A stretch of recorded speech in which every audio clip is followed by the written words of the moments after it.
In the 1930s, country folk knew cooking tricks that mattered.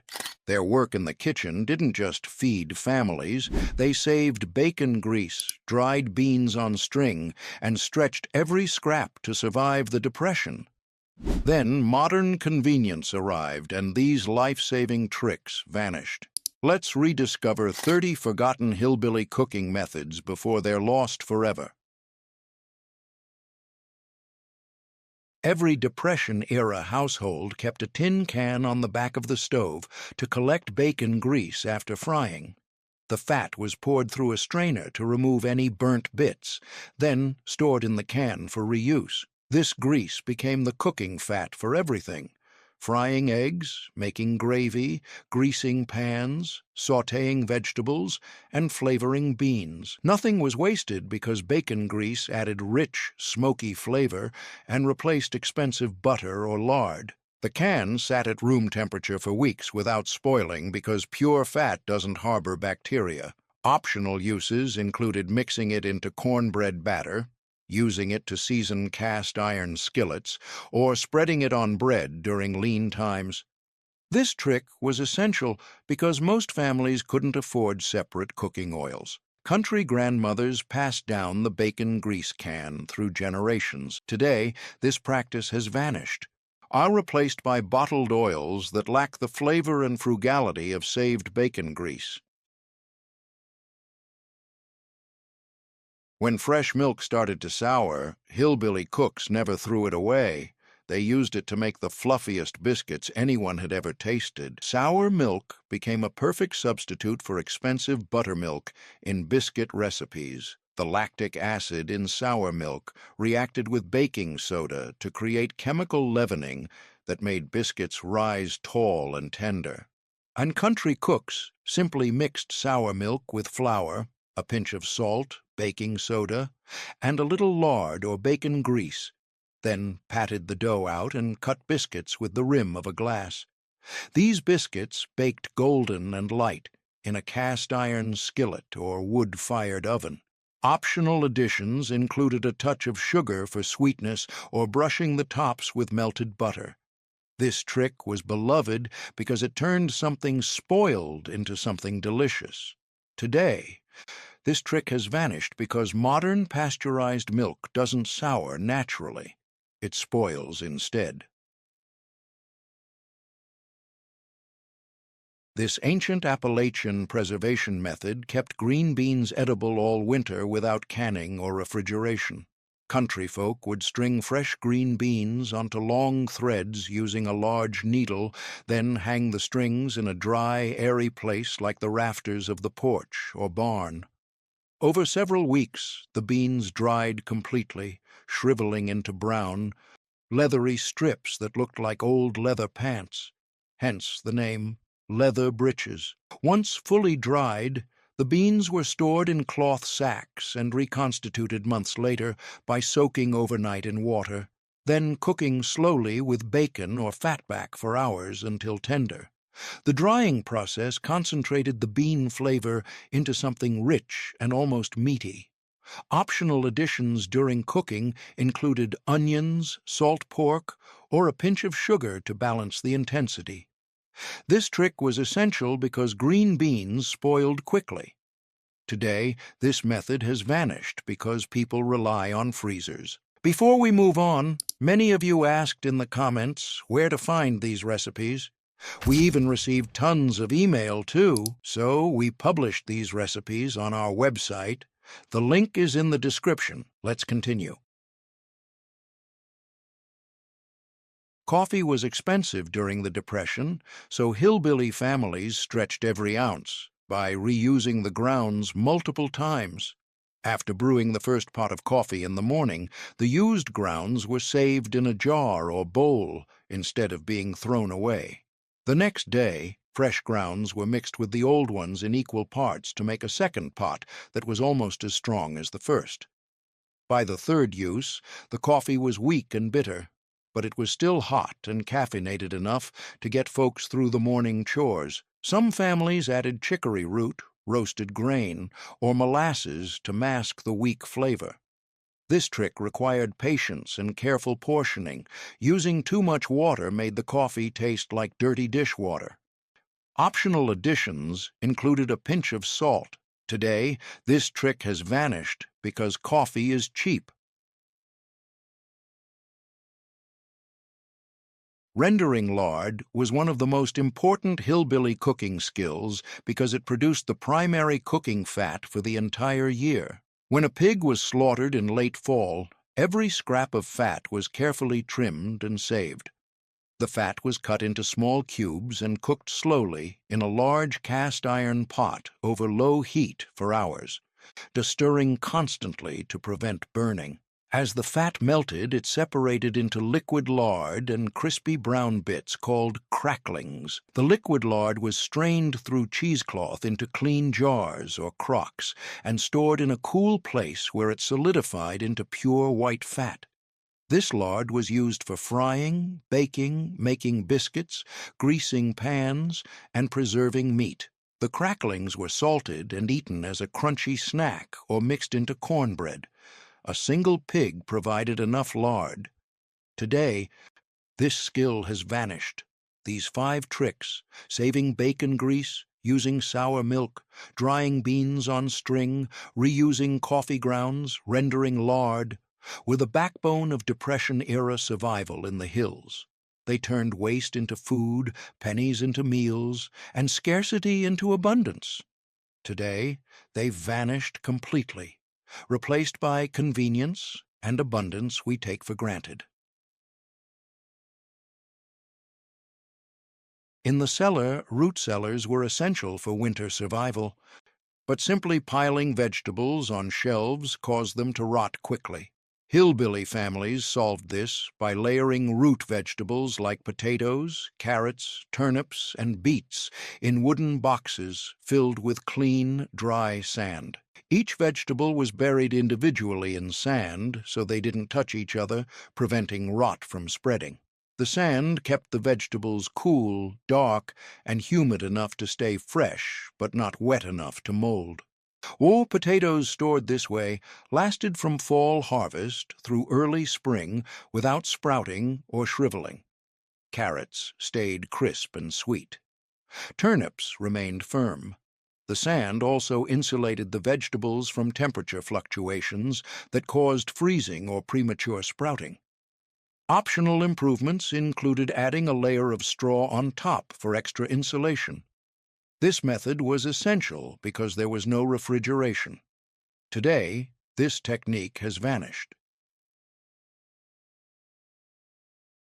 Real buttermilk was the liquid left over from churning butter, but many hillbilly families didn't have enough cream to make butter regularly. When a recipe called for buttermilk, especially for biscuits, pancakes, or cornbread, country cooks created instant buttermilk by adding 1 tablespoon of white vinegar or lemon juice to 1 cup of fresh milk. The acid curdled the milk within minutes, creating the tangy flavor and thick texture that buttermilk provided in baking. This acidic milk reacted with baking soda to create carbon dioxide bubbles that made baked goods rise tall and tender. The trick worked perfectly for any recipe requiring buttermilk, and the substitution was undetectable in the final product. Optional variations included using apple cider vinegar for a slightly sweeter flavor. This trick was essential because store-bought buttermilk cost extra. Today, and this method has vanished. Nothing was ever thrown away during the Depression, especially not bread. When bread went stale and hard, hillbilly cooks transformed it into bread pudding, a warm, comforting dessert that used up every leftover scrap. Stale bread was torn into chunks and soaked in a mixture of milk, eggs, sugar, and vanilla until soft and custard-like. The soaked bread was poured into a greased pan and baked until golden and set.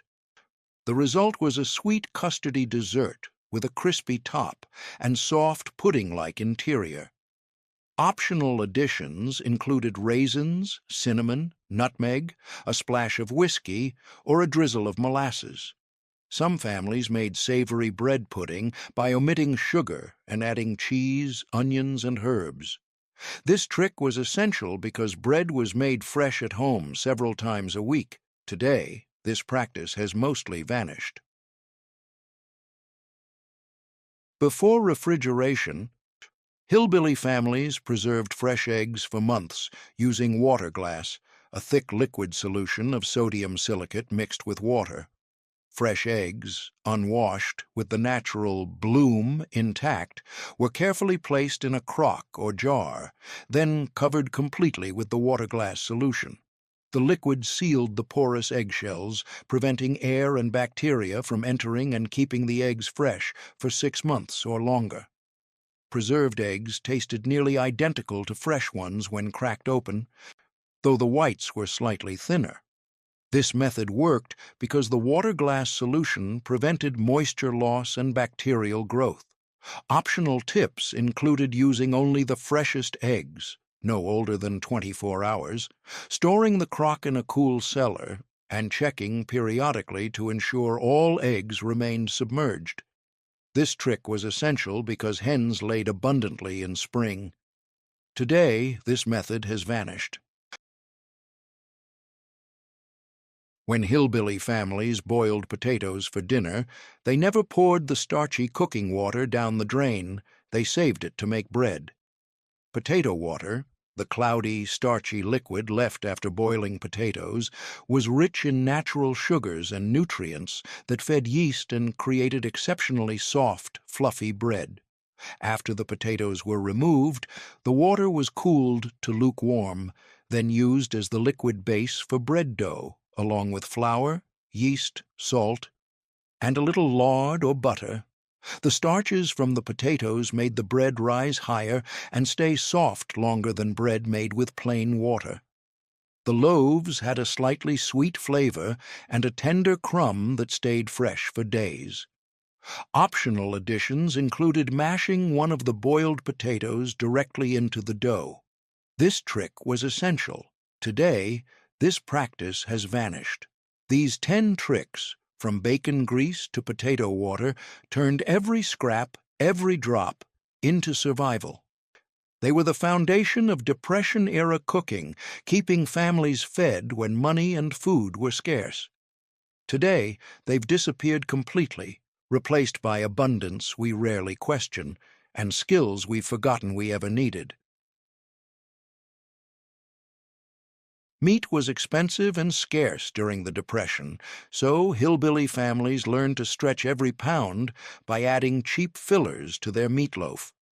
Instead of using pure ground beef or pork, country cooks mixed in rolled oats, crushed crackers, or stale breadcrumbs to bulk up the meat and make it feed more people.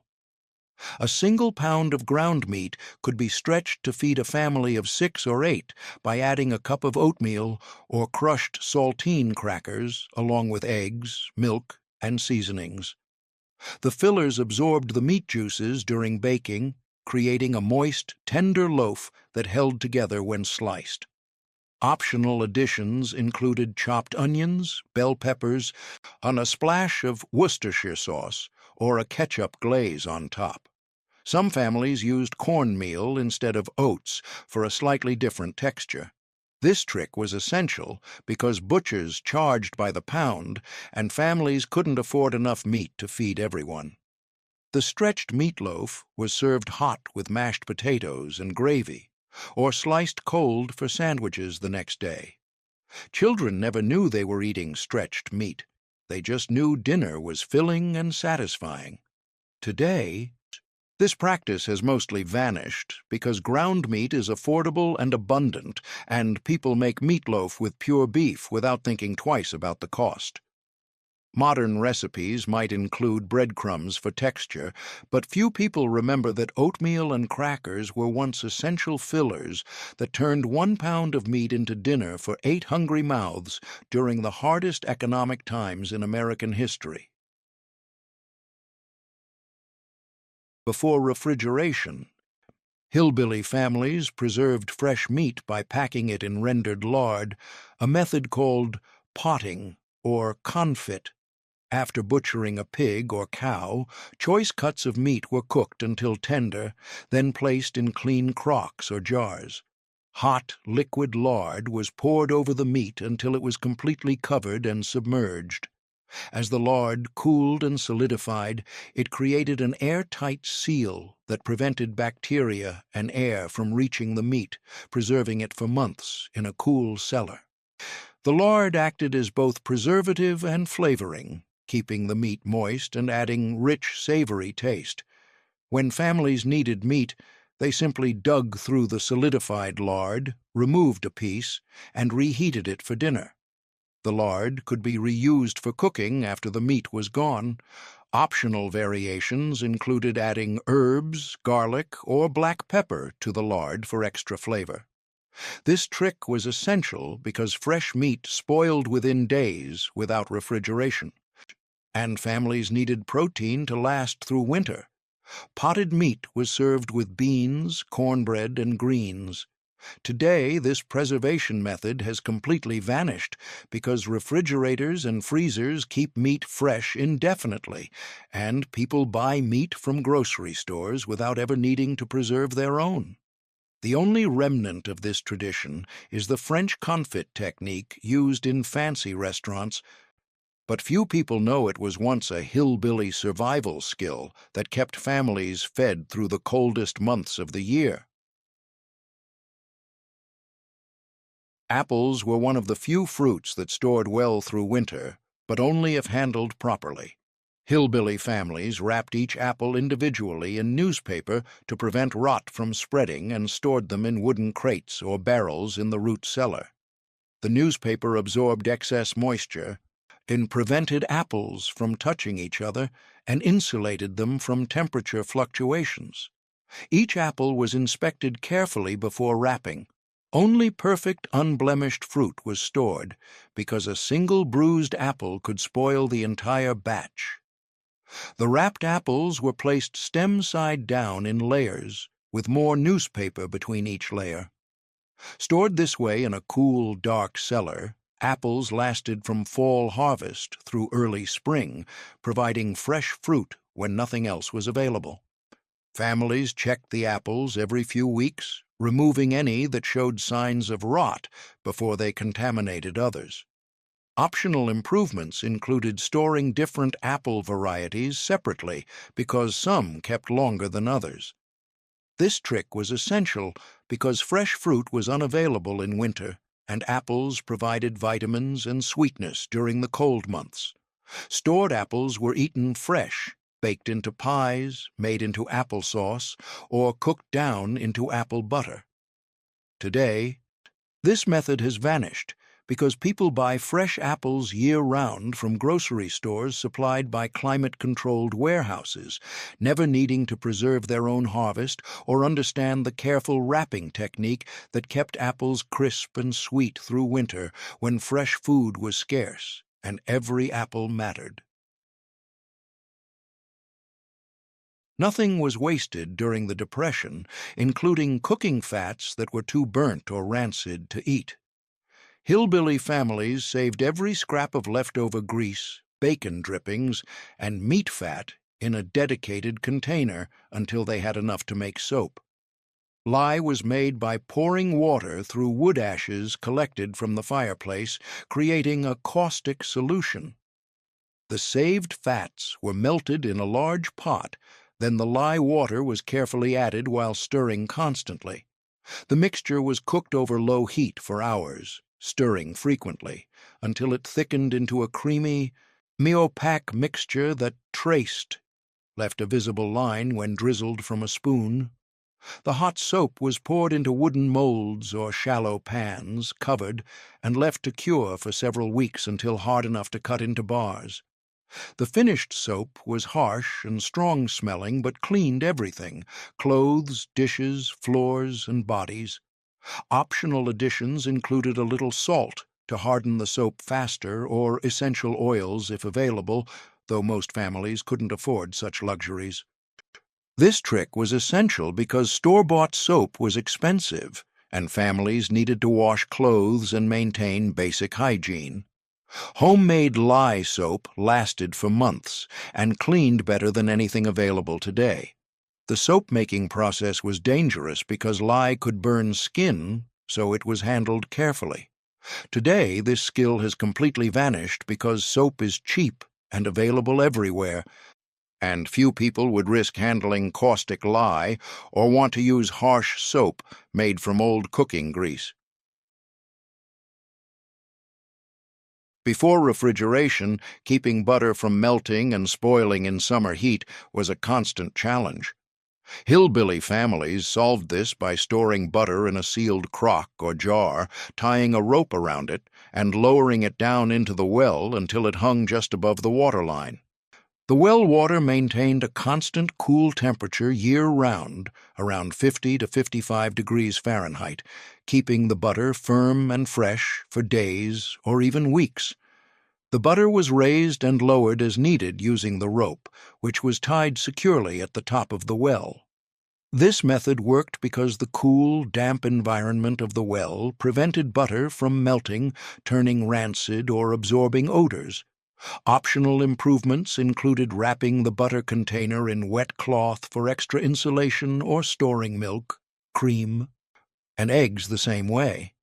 Some families built special spring houses over natural springs for the same purpose, creating a primitive refrigerator where perishable foods stayed cool. This trick was essential because butter was made at home from cream and represented hours of churning labor. Letting it spoil was unthinkable. Fresh butter was a luxury that added richness to biscuits, cornbread, and vegetables. Today, this practice has vanished completely because refrigerators keep butter fresh indefinitely, and people buy butter in stores without ever thinking about how their grandparents kept it cool in summer, by hanging it down a dark well on a rope, checking it daily to ensure it hadn't fallen into the water below. These 5 tricks, stretching meat with oatmeal, packing meat in lard, storing apples in newspaper, making soap from old grease, and hanging butter in the well, turned scarcity into abundance and waste into necessity.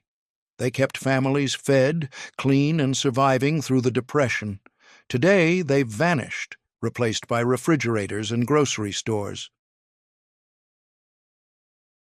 Smoking meat was one of the most important preservation methods for hillbilly families because it kept pork, beef, and game meat edible for months without refrigeration. After butchering, large cuts of meat were heavily salted or brined for several days to draw out moisture and prevent bacterial growth. The salted meat was then hung on hooks or laid on racks inside a small wooden smokehouse built specifically for this purpose. A slow-burning fire made from hickory, oak, or apple wood was maintained in a pit or firebox below the meat, producing thick smoke that rose up and enveloped the hanging cuts for days or even weeks. The smoke penetrated deep into the meat, adding flavor and creating a protective coating that prevented spoilage. The low, steady smoke also dried the meat further, making it inhospitable to bacteria and insects. Smoked hams, bacon, and sausages could hang in the smokehouse through winter and into spring, providing protein when fresh meat wasn't available. Optional techniques included adding saltpeter, sodium nitrate, to the brine for better preservation and color, or using different wood types to create specific flavors. This trick was essential because families butchered animals in fall when temperatures were cool and they needed the meat to last until the next butchering season. Smoked meat was sliced thin and fried, boiled with beans, or eaten cold. Today, this practice has mostly vanished because people buy pre-smoked bacon and ham from grocery stores, and few families have smokehouses or the time and skill required to properly smoke and preserve meat the old-fashioned way. Fermenting vegetables in salt brine was an ancient preservation technique that kept hillbilly families supplied with vegetables all winter long. Cabbage was shredded and packed tightly into crocks or barrels with salt, then weighted down with a plate and heavy stone to keep the cabbage submerged as it released water and created its own brine. Over several weeks, natural bacteria fermented the cabbage into tangy, probiotic-rich sauerkraut that lasted for months in the cool cellar. Cucumbers were fermented the same way to make pickles, along with green beans, beets, and other garden vegetables. The fermentation process preserved the vegetables without canning and added complex, sour flavors that complemented bland winter meals. Fermented vegetables were served as side dishes, added to stews, or eaten straight from the crock. Optional additions included adding dill, garlic, peppercorns, or mustard seeds to the brine for different flavors. This trick was essential because fresh vegetables spoiled quickly, and families grew more produce in summer than they could eat fresh. Fermentation required no special equipment, just salt, crocks, and patience. The fermented vegetables provided vitamins and probiotics that improved digestion and health during long winters when fresh food was unavailable.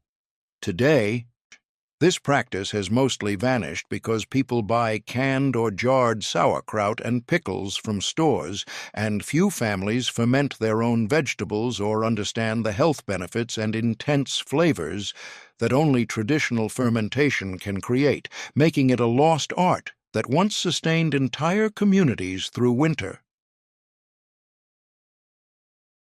Before water glass became widely available, hillbilly families preserved eggs by burying them in containers filled with salt, sawdust, or wood ashes.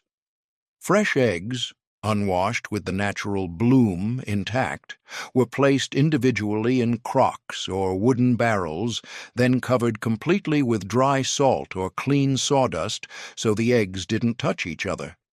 The salt or sawdust absorbed any moisture, prevented bacterial growth, and created an oxygen-free environment that kept the eggs fresh for several months. Each egg was positioned with the pointed end down and the round end up to keep the yolk centered. Stored this way in a cool cellar, eggs laid in spring and summer remained edible through fall and early winter when hens stopped laying. Families carefully retrieved eggs as needed, brushing off the salt or sawdust before use. Optional variations included using wood ashes from the fireplace instead of salt, which was expensive, or mixing the storage medium with lime for extra preservation. This trick was essential because chickens laid abundantly during long summer days, but stopped producing when daylight shortened in winter.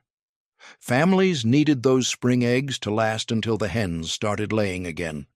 The preserved eggs tasted nearly identical to fresh ones, though the whites might be slightly thinner. Today, this method has vanished because refrigerators keep eggs fresh indefinitely, and people buy eggs year-round from grocery stores without ever needing to preserve their own or understand the careful storage techniques that kept eggs edible for months, using nothing but salt or sawdust.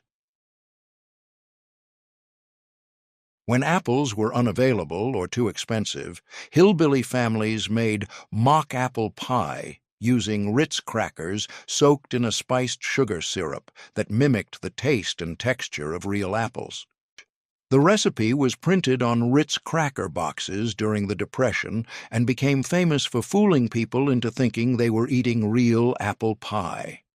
Whole crackers were layered in a pie crust, then covered with a mixture of water, sugar, cream of tartar, cinnamon, and lemon juice that was boiled and poured over the crackers.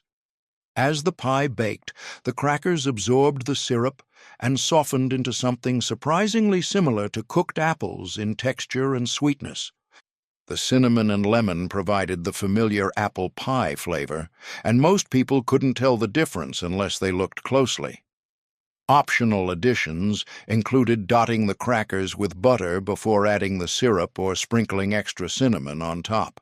This trick was beloved because it satisfied cravings for pie when fresh fruit wasn't available and crackers were cheaper than apples during hard times.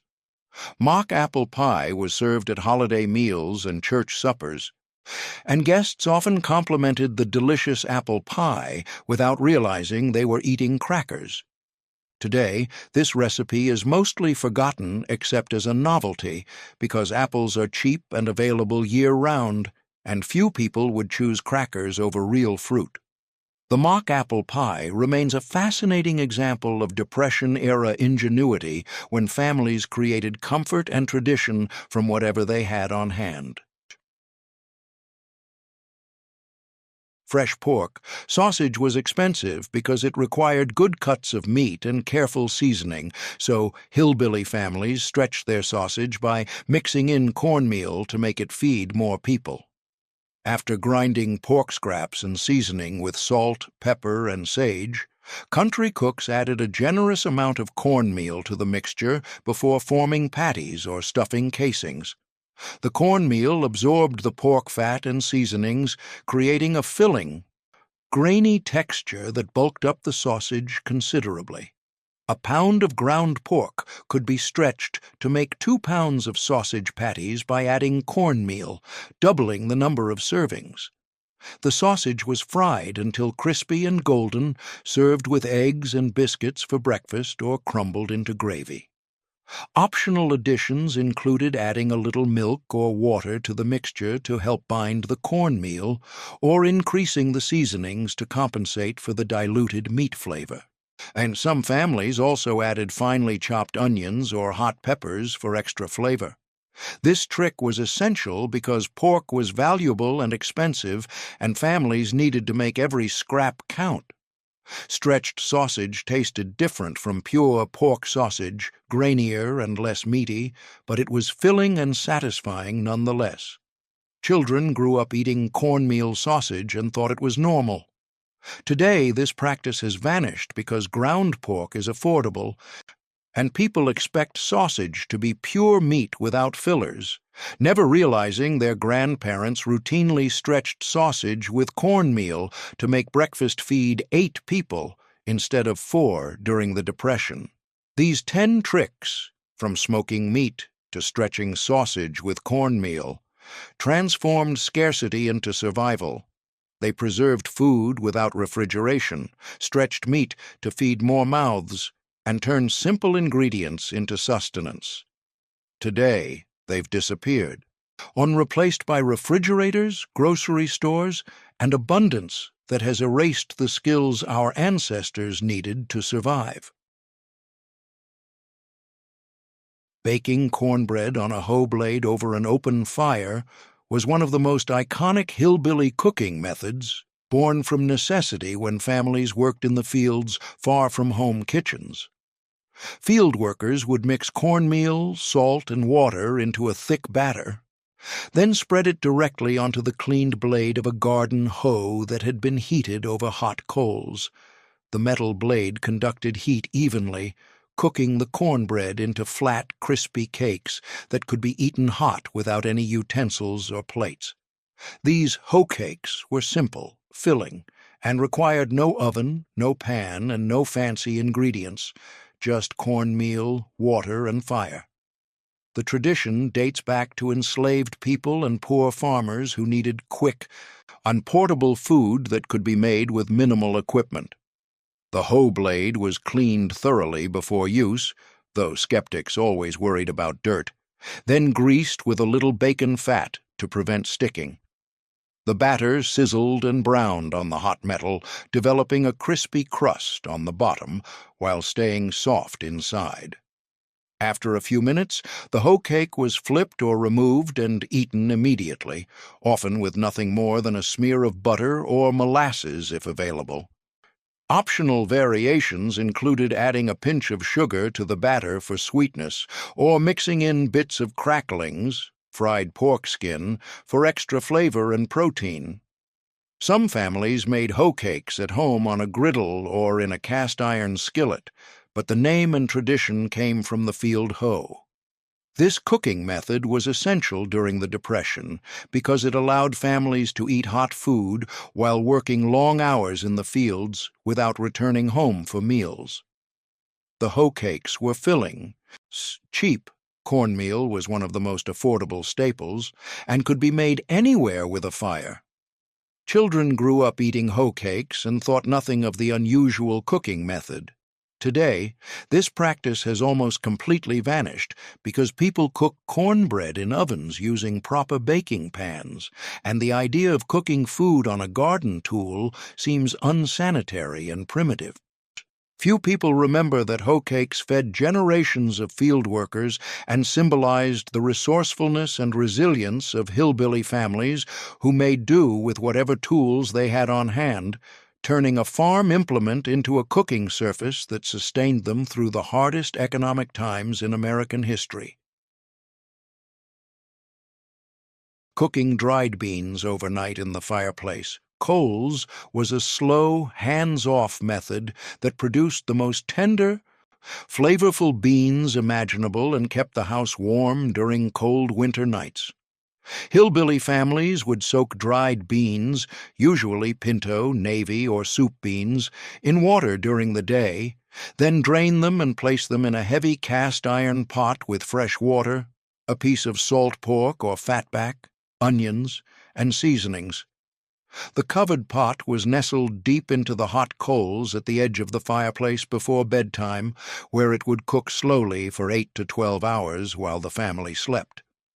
The residual heat from the coals maintained a gentle simmer that broke down the beans without scorching them, creating a creamy, thick pot liquor that was almost as prized as the beans themselves. By morning, the beans were perfectly tender and ready to eat for breakfast with cornbread, or they could be kept warm throughout the day for dinner. The slow cooking also allowed the flavors of the pork fat and seasonings to permeate every bean, creating a savory taste that quick-cooked beans could never match.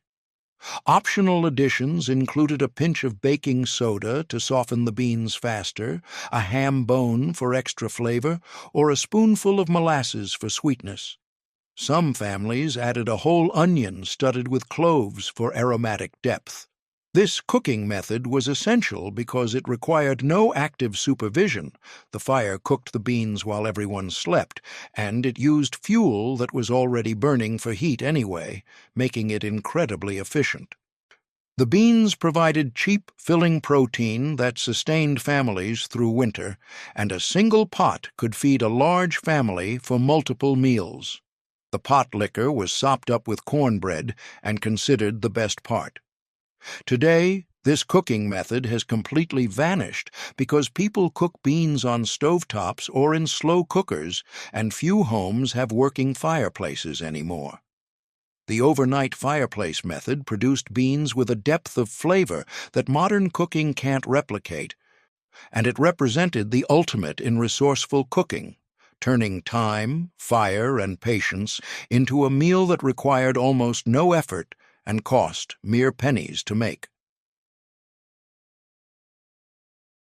Using a cast-iron skillet buried in hot coals was a primitive but highly effective cooking method that turned the fireplace or outdoor fire pit into a makeshift oven for baking cornbread, biscuits, and even small cakes.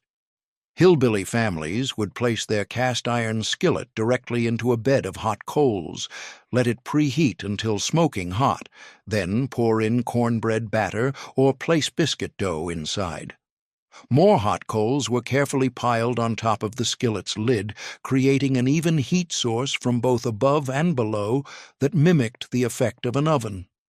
This method, sometimes called coal baking or ash baking, cooked food evenly and quickly, producing golden brown cornbread with a crispy crust and fluffy interior.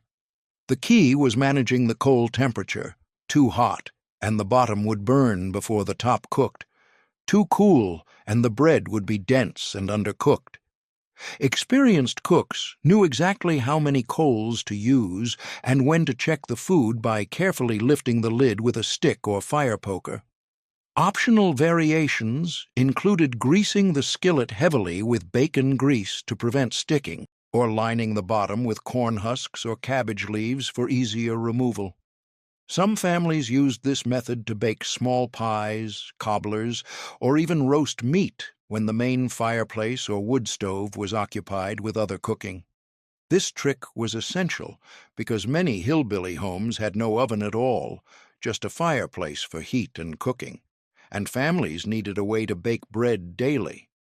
The cast-iron skillet buried in coals became the poor man's oven, are capable of producing freshly baked goods without any modern equipment.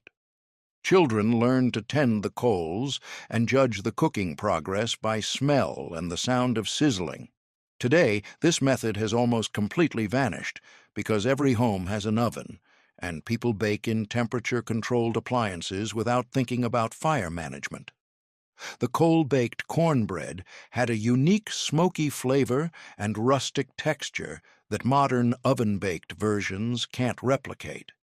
And it represented the ingenuity of families who refused to go without fresh bread simply because they lacked an oven. Keeping food warm during cold weather or for transport was a constant challenge before insulated containers existed, so hillbilly families used hot rocks wrapped in cloth as primitive heat sources. Large and smooth river rocks or field stones were heated in the fireplace or directly in the fire until they were almost too hot to touch, then carefully wrapped in old towels, flour sacks, or quilted cloth to prevent burns.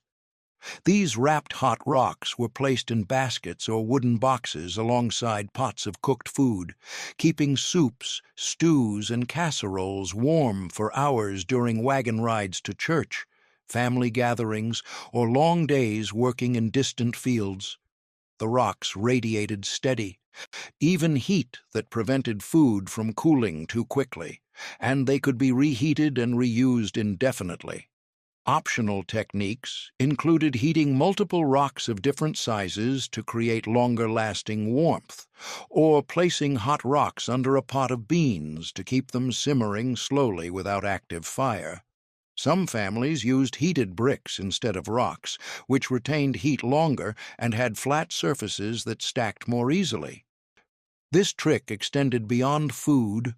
Hot rocks wrapped in cloth were placed at the foot of beds to warm cold sheets in winter, tucked into pockets during outdoor chores, or used to keep babies warm during buggy rides. The rocks stayed warm for several hours depending on their size and how well they were wrapped. This method was essential because there were no thermoses, no insulated coolers, and no way to keep food hot except by maintaining a fire, which wasn't always practical during travel or outdoor work. Families planned meals around this limitation, choosing dishes that tasted good even when lukewarm.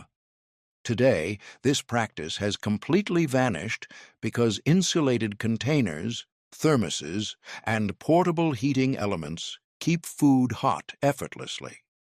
And people rarely think about the simple ingenuity of using heated stones to maintain temperature, a technique that served humanity for thousands of years before modern technology made it obsolete overnight.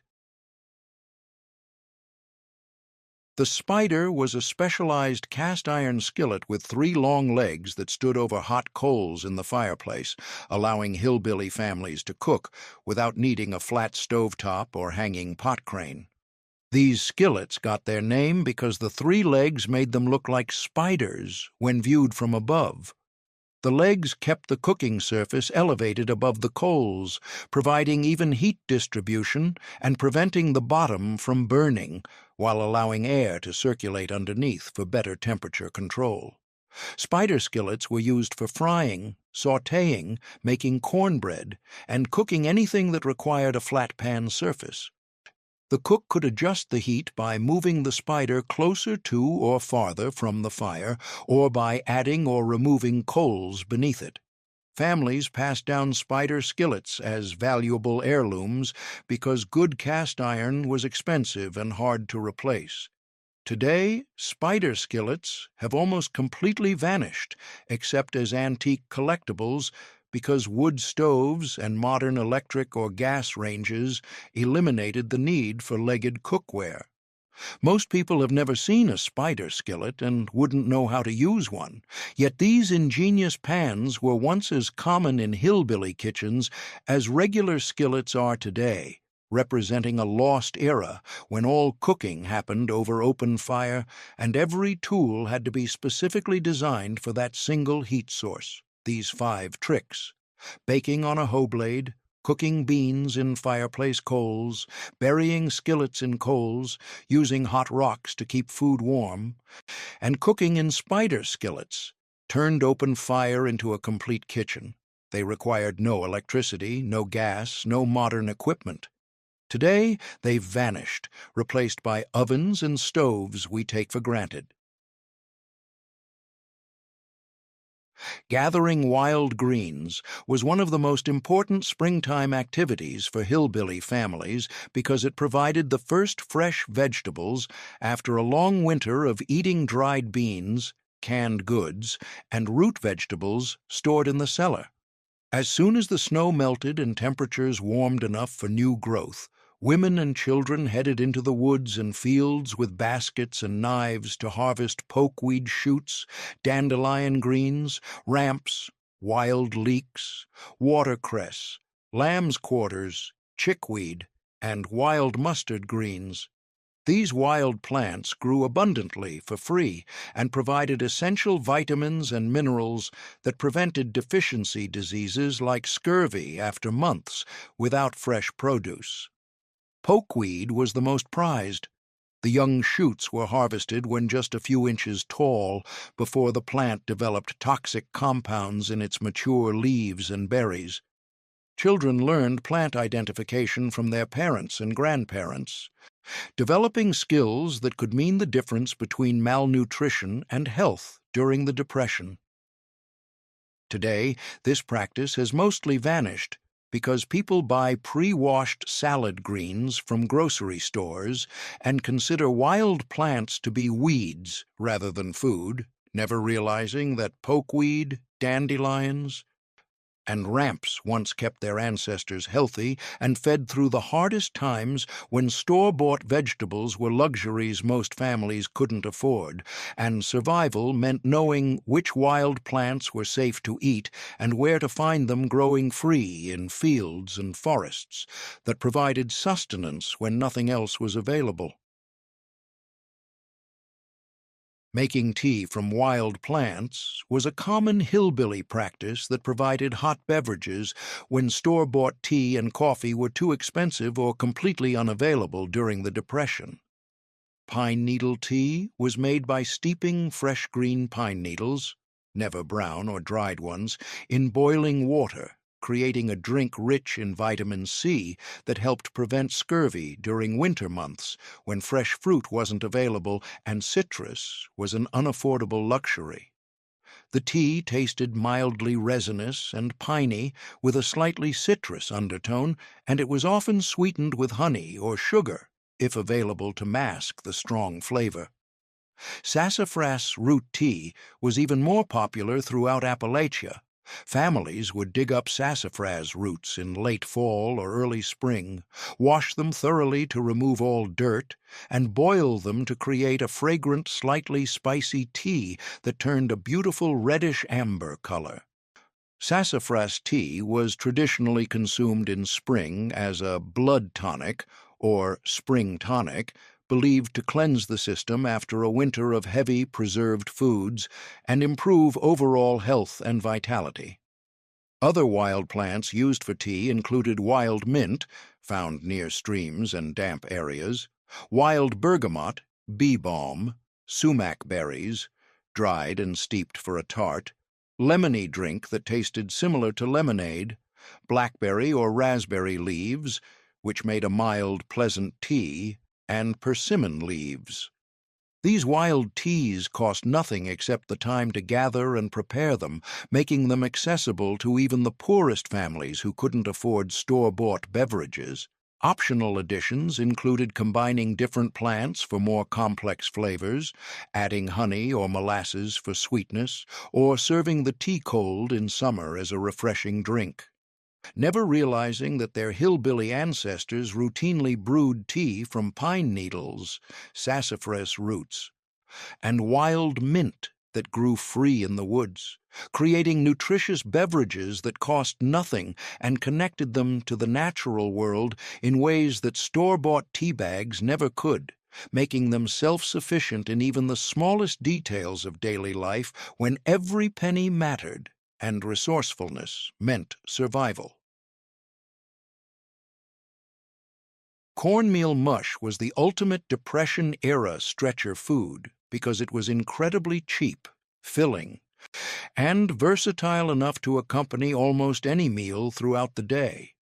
Made by slowly cooking cornmeal in boiling salted water until it thickened into a smooth, porridge-like consistency, cornmeal mush could be eaten hot as a breakfast cereal with milk and sugar, allowed to cool and solidify into sliceable blocks that were fried until crispy for dinner, or used as a base to bulk up other dishes and make expensive ingredients feed more people. Hillbilly families made huge pots of mush that lasted for days, serving it alongside eggs and bacon for breakfast, fried as a side dish for dinner, or even sweetened with molasses or honey for dessert when nothing else was available. The mush absorbed flavors from whatever it was served with, making it adaptable to any meal and any available ingredients. When cooled overnight in a loaf pan, the solidified mush could be sliced into thick pieces, dredged in more cornmeal for extra crunch, and fried in bacon grease until golden and crispy on the outside while remaining soft and creamy inside. These fried mush slices became a beloved side dish that stretched expensive meat further and filled hungry bellies without costing much money. Optional additions included stirring in a little butter or milk for extra creaminess, adding shredded cheese for savory mush that paired well with beans, or mixing in sugar and cinnamon for a sweet version that children loved. Cornmeal was one of the cheapest staples available during the Depression, often costing just pennies per pound, and a single 5-pound bag could produce dozens of meals when cooked into mush and stretched across breakfast, lunch, and dinner. The versatility made it indispensable in hillbilly kitchens: hot mush for breakfast, fried mush for dinner, and leftover mush fried up again for the next morning. Children grew up eating cornmeal mush multiple times a day and developed a taste for its mild corn flavor and filling starchiness that satisfied hunger even when protein was scarce. But few people realize it's essentially the same dish their hillbilly grandparents ate every single day out of necessity, turning a few cents worth of cornmeal into 3 full meals that kept families alive through the hardest economic times in American history, when flour and meat were luxuries most families couldn't afford, and cornmeal became the foundation of survival itself. When meat was scarce and expensive during the Depression, the hillbilly families supplemented their diet by catching crawdads, crayfish, and frogs from local streams, ponds, and creeks that ran through their properties or nearby woods. These wild sources of protein were completely free and abundant for those who knew where to look and weren't squeamish about unconventional food that city folks might consider strange or unappetizing. Crawdads were caught by flipping over rocks in shallow streams and grabbing them quickly before they could escape backward with their powerful tails, or by setting simple traps made from wire mesh or old screen doors baited with chicken necks, fish heads, or any kind of meat scraps. The crawdads were purged by keeping them in clean water for a day to clear out mud and debris, then boiled alive in a large pot of heavily salted water, seasoned with cayenne pepper until they turned bright red. They were eaten by breaking off the tail and sucking out the sweet, tender meat, which tasted remarkably similar to shrimp or lobster. The flavor was delicate and slightly sweet, and crawdad boils became social events where families gathered to eat pounds of crawdads, talk, and enjoy the abundance that nature provided for free. Bullfrogs were hunted at night along the muddy edges of ponds and slow-moving streams, using a flashlight or lantern to spot their reflective eyes glowing in the darkness, then either speared with a multi-pronged gig, grabbed by hand, which required quick reflexes, or shot with a small-caliber rifle or shotgun. Only the large, meaty hind legs were eaten. The rest of the frog was discarded or used for fish bait. The meat was white, tender, and tasted remarkably similar to chicken when battered in cornmeal or flour and fried in hot oil until golden and crispy.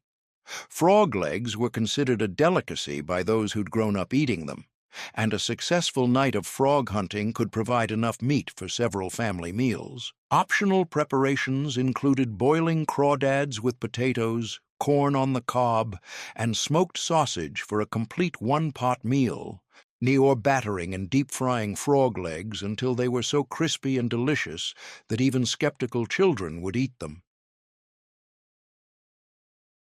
Rendering fat from wild game like squirrels, possums, and raccoons was a practice born from extreme necessity because absolutely nothing could be wasted when food was scarce and every calorie mattered for survival. After hunting and butchering wild game for meat, hillbilly families carefully trimmed every scrap of fat from the carcass, no matter how small, and rendered it down in a cast-iron skillet over low heat, stirring constantly until the fat melted into liquid and the crispy bits, cracklings, floated to the top. The rendered fat was strained through cheesecloth or clean flour sacks into glass jars or tin cans and used for cooking, just like bacon grease or lard, though it had a stronger, gamier flavor that took some getting used to. Wild game fat had a distinctive taste that reflected what the animals had been eating.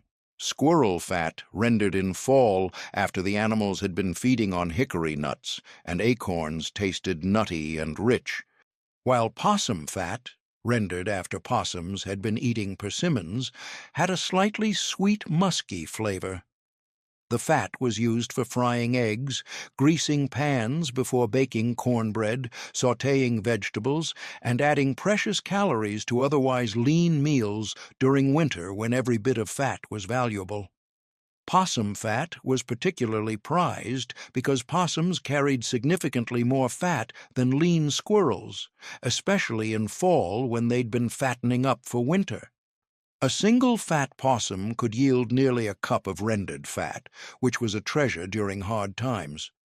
The rendered fat could also be mixed with wood ash, lye, to make harsh but effective soap when other fats weren't available. These 30 forgotten hillbilly cooking tricks fed families through the Great Depression when money was worthless and food was scarce, saving bacon grease, drying beans on string, reusing coffee grounds, rendering lard, storing vegetables in sand, making buttermilk with vinegar, preserving eggs in water glass, and stretching meat with oatmeal weren't just recipes. They were survival skills that kept entire communities alive through America's darkest economic times. By the 1950s, these tricks began to disappear. Refrigerators replaced root cellars, grocery stores replaced wild foraging, convenience replaced necessity. The skills that sustained generations through hardship were forgotten as abundance became normal. Grandchildren never learned to render lard, smoke meat, or gather wild greens because they didn't need to. The knowledge died with the generation that lived it, but these tricks still work today. They still turn scraps into meals, waste into value, and scarcity into abundance. Bacon grease still flavors beans better than any oil. Sour milk still makes the fluffiest biscuits. Wild greens still grow free in every field. The cast-iron skillets, the fireplace coals, the knowledge of which plants are food, all of it still exists, waiting for anyone willing to learn. Our hillbilly ancestors weren't backward or primitive. They were resourceful, resilient, and incredibly skilled at doing more with less. They knew things we've forgotten. They could feed a family of 8 on what we'd throw away without thinking. Which of these tricks did your grandparents use to survive hard times?